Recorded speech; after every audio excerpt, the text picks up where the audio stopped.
Primero medio, como complemento, vamos a revisar una clase que lleva por título La solución portaliana. Vamos a hablar de este personaje controversial, esta figura casi mítica de la historia de Chile, para algunos un héroe, un constructor, un organizador político y para otros un inmoral, un villano, un autoritario. La historiografía ha tomado varios años en establecer eh, el real valor de esta figura política, ¿ya? Entonces vamos a revisar algunos conceptos fundamentales.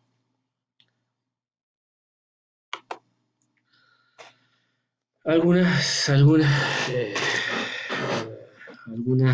características generales de lo que ocurrió después de la independencia en América toda, en América española toda, es que en realidad las jóvenes repúblicas no lograron organizarse con una institucionalidad política estable.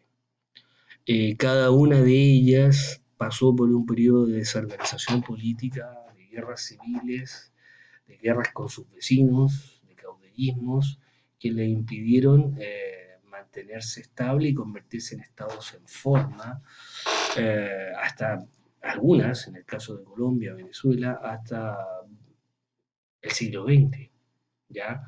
En el caso nuestro, gracias al azar un poco, logramos organizarnos políticamente bajo un sistema bastante autoritario, que le daba la mayor parte del poder al presidente de la República, es un poder fuerte, y con eso, apoyado por una constitución política, nos permitió distinguirnos del resto de América porque pudimos tener un periodo de organización nacional más temprano que el resto y que por lo menos nos dio 60 años de progreso y estabilidad material en el país.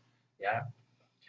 Hay otros ejemplos, como el caso paraguayo, que también hubo una prosperidad y una estabilidad bajo un gobierno fuerte, una dictadura como la del doctor Francia, pero que despertó la animadversión y la preocupación de sus vecinos y que terminó en la sangrienta guerra de la Triple Alianza, que casi diezmó a la población del Paraguay y la redujo a casi nada.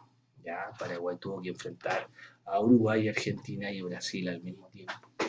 ¿Ya? Pero en general el panorama es bastante desolador. Lo que vamos a encontrar son una serie de dictaduras, guerras civiles, caudillos, etcétera, etcétera. Ahí está Martínez de Rosas, caudillo argentino, nuestro caudillo Freire, que va a suceder a O'Higgins después de su abdicación, es el responsable además de la liberación del último bastión en América del Sur, que es la isla de Chiloé, que resistió heroicamente, pero que finalmente cayó en manos de los chilenos, y con eso se selló para siempre la permanencia de los españoles, por lo menos en la América del Sur.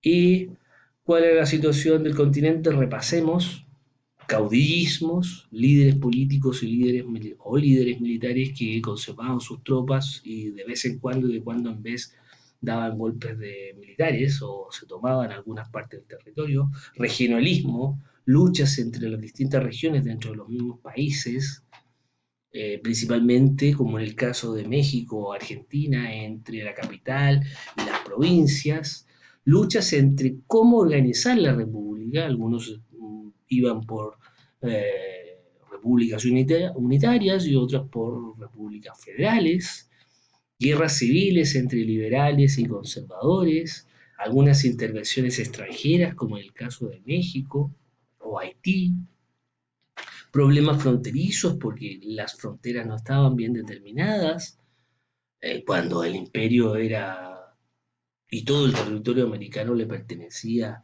a la monarquía española, daba lo mismo, donde comenzaba o terminaba una provincia o donde comenzaba o terminaba un virreinato, no estaban bien establecidos y eso va a llevar a posteriores conflictos entre las futuras repúblicas.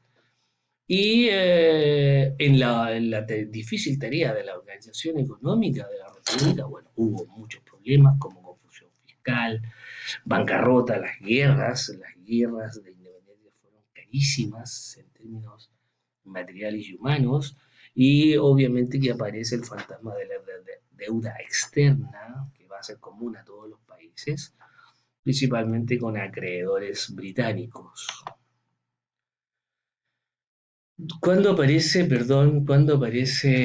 la figura de Portales? Hay una confrontación en 1830 entre pipiolos y pelucones, es decir, entre pipiolos liberales y pelucones conservadores, es decir, cercanos a las ideas de la Iglesia Católica, todos ellos pertenecientes a la oligarquía, claramente. Y hay un predominio, si bien había un predominio pipiolo, en la batalla de Lircay establece, ¿no es cierto?, con ayuda de Portales por ahí, la hegemonía de los conservadores en el poder. Y se escribe la Carta Fundamental de 1833, que es la constitución política más larga de la historia. Va a durar hasta 1925. Es un milagro dentro de las constituciones latinoamericanas. Cuando Chile tenía 3 constituciones, Bolivia, por ejemplo, tenía 99. Ese es un claro ejemplo de nuestra estabilidad. Esta carta del 33 va a estar inspirada en las ideas de Portales, en el ideario portaliano, y que básicamente es devolverle al poder central, en este caso la figura del presidente, buena parte de su poder. Es un régimen autoritario, recalquemos, es un régimen autoritario que le dio amplias facultades y prerrogativas al presidente. El presidente va a tener mucho poder en sus manos.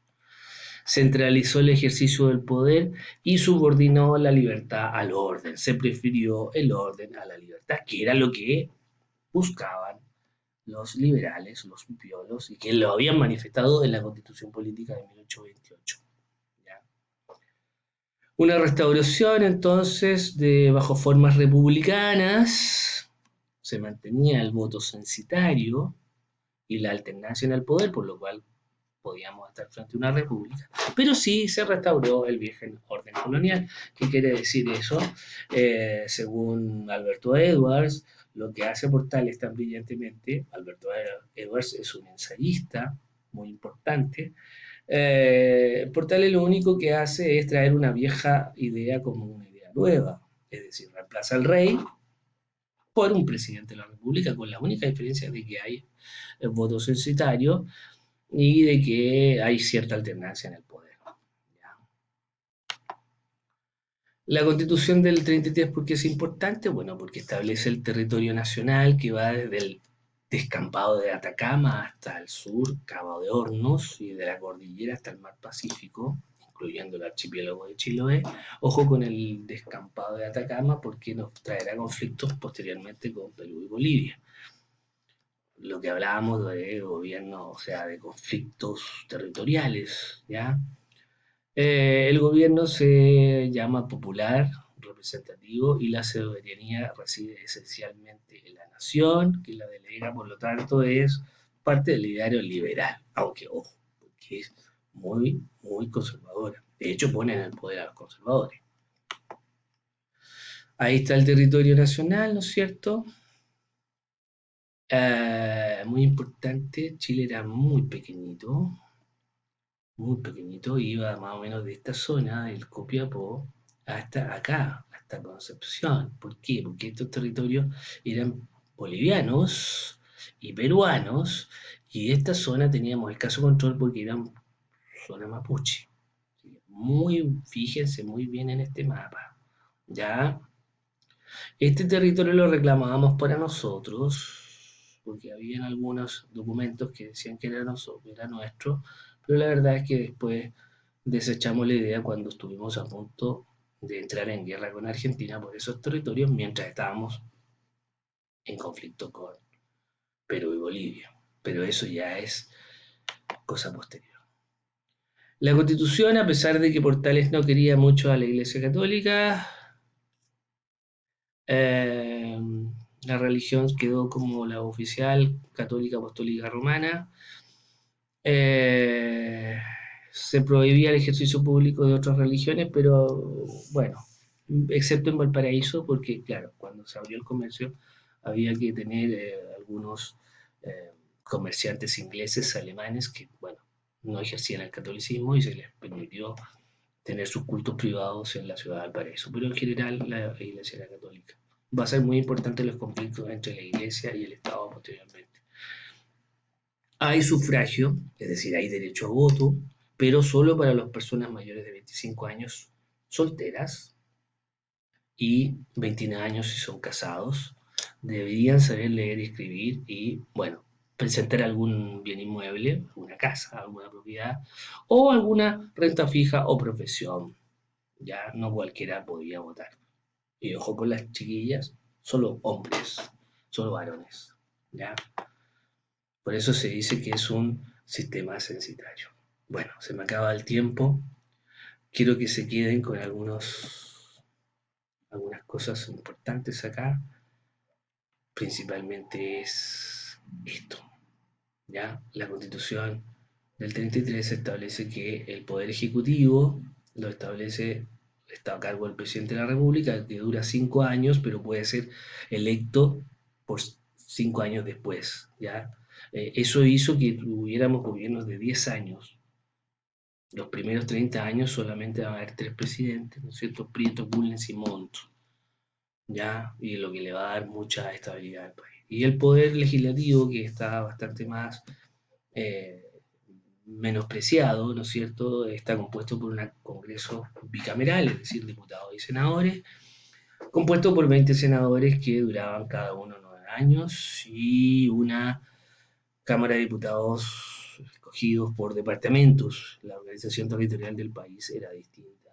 Y se establece una votación directa que dura en su cargo los diputados 3 años. ¿Ya? Y ahora sí, terminamos. Espero que les haya sido útil y nos veremos en una próxima ocasión.